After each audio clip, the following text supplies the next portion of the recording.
Hello সবাইকে, আজও চলে এসেছি আবার একটি প্রদীপ ডিজাইন নিয়ে।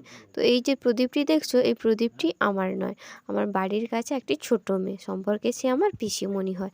তো আমি একদিন ড্রয়িং করছিলাম বাইরে বসে বসে, ও ছুটে এসে বলল, পিসিমণি আমার একটি প্রদীপ আছে, তুমি ওটাতে ডিজাইন করে দাও। আমি বললাম ঠিক আছে, নিয়ে আয়, আমি করে দিচ্ছি।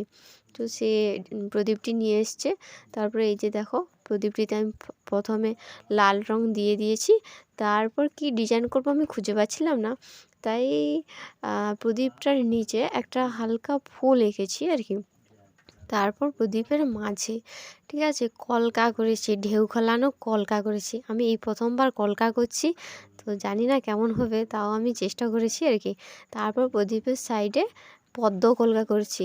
আমি পদ্ম কলকা এই ফার্স্টবার করছি, তাও আবার প্রদীপে।